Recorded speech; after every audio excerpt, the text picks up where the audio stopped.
Madam, হয়ে গেল? আপনার সমস্ত তথ্য ভুল প্রমাণিত হয়ে গেল? ওইটা তো কোনো প্রজেক্টের অংশই ছিল না। স্টুডেন্টের সাথে বিয়েটা, এটা তো একটা নাটক ছিল, ন্যাকামো ছিল। হ্যাঁ, কোন টিচার বলুন তো যে এরকম কর্মকাণ্ড করতে পারে? তার নিজের স্টুডেন্টের সাথে বিয়ে এবং সেটাকে ড্রামা বলে পরে চালনা করা, এটা আরো বড় নাটকটাকে সাজানো হচ্ছে।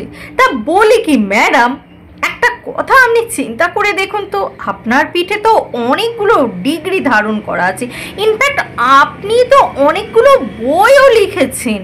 তো সেই সমস্ত জায়গা থেকে আপনি একটা কথা বলুন তো, কোনো মানুষ যদি মানে একটা ছেলের কাছ থেকে একটা মেয়ে যদি সিঁদুর পরে, সেটাকে ড্রামা বলা যায়? ড্রামাতে অন্তত পক্ষে আর যাই হোক না কেন সিঁদুরটা পরা যায় না।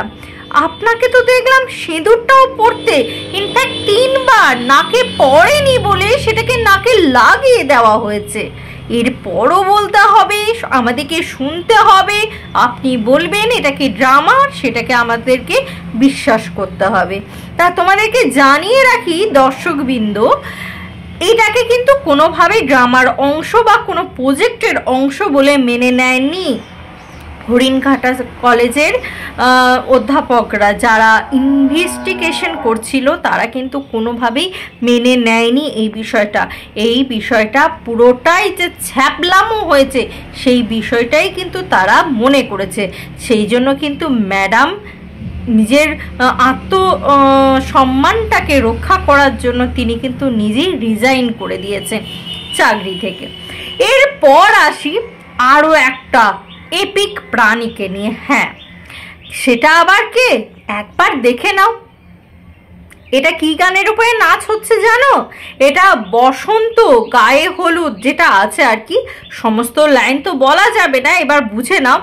এই বুড়ো বয়সে নাটকগুলো ঠাকুমা সাজে আপনাদের, সত্যি বিশ্বাস করুন, আপনাদেরকে দেখলে না মনে হয় যে আপনারা হয়তো অন্য গ্রহের প্রাণী এই পৃথিবীতে চলে এসেছেন, আর এই পৃথিবীতে এসে এই পৃথিবীর জল, বায়ু, হাওয়া, বাতাসের সাথে আপনারা ম্যাচ করতে পারছেন না বলে আপনারা এইভাবে তীব্র গতিতে নিজেদের হাত পাগুলো চালনা করে নিজেদেরকে বাঁচার জন্য একটু সঞ্চারণ করছেন নিজেদের প্রাণগুলোকে।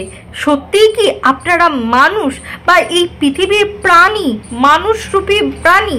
আমার তো মনে হয় না।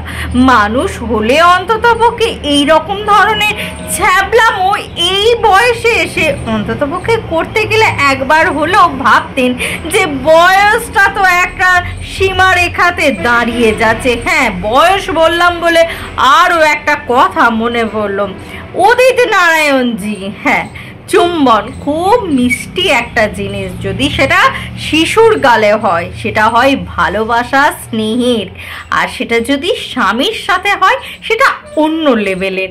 কিন্তু এটা কি? এটা না আছে চেনা পরিচিত, না আছে কোনো আগে থেকে কোনো প্রেমিক প্রেমিকা, এরকম কোনো ব্যাপার না। জাস্ট কেউ একজন সেলফি নিতে এসছে, সেখানে তার স্ত্রী, সেখানে তার ছেলে, মানে যার বিয়ে হয়ে গেছে, ছেলের বিয়ে হয়ে গেছে, এত বড় একটা ছেলে এবং তার বউ, নিজের বউ উপস্থিত আছে, সেখানে দাঁড়িয়ে সে সেলফি নিতে এসছে সেই মেয়েটির সাথে ঠোঁটে কিস। এটা তো মানা যায় না। হ্যাঁ, হতে পারে বাইরের কান্ট্রিতে হয়, কিন্তু আমাদের কান্ট্রিতে কিন্তু এটা চলে না, কারণ ভারতবর্ষ হচ্ছে ঐতিহ্যপূর্ণ দেশ। সেখানে এই রকম রালে ল্যাপ্পা যারা করে তাদেরকে অন্তত পক্ষে আর যাই হোক না কেন ভারতবাসীরা মেনে নিতে পারে না। একটা কথা জেনে রাখবেন, আপনার কিন্তু যথেষ্ট বয়স হচ্ছে, আর এই বয়সের সীমারেখা পার করে আপনার কিন্তু এখন ওই ইউরোপীয় যে সভ্যতাগুলোকে, সে সেগুলো ইউরোপেই মানানসই, সেই সভ্যতাকে প্লিজ দয়া করে আমাদের ভারতে আনার চেষ্টা করবেন না। যখন মেট্রোতে এই একটা কেস হলো তখন সবাই রে করে বলেছিল কেন আজ কেউ কোনো কথা বলছে না, কারণ আপনি নামজাদা গায়ক বলে। এটা তো হতে পারে না। ন্যায় তো সাধারণ মানুষের জন্য যেটা ন্যায় হবে সেটা বিশেষ মানুষদের জন্যও একই সমান্তরালে ন্যায় হওয়াটাই উচিত বলে আমার মনে হয়। সুতরাং বন্ধুরা, বয়কট করতে হবে তোমাদেরকে, যারা আমাদের ভারতীয় সভ্যতা সংস্কৃতিকে নিয়ে এরকম করে ছ্যাবলাম করে।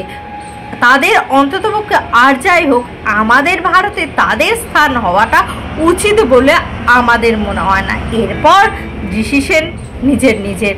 তো বন্ধুরা, তোমাদের যদি ভালো লাগে আজকে ভিডিওটি লাইক শেয়ার কমেন্ট করো আর প্রচুর পরিমাণে সাবস্ক্রাইব করে নিও আমার এই ছোট্ট চ্যানেলটিকে। আজকের মতন আসি বন্ধুরা, আবার দেখা হবে তোমাদের সাথে নতুন একটা ভিডিওর সাথে, নতুন একটা জোশের সাথে। ততক্ষণের জন্য টাটা।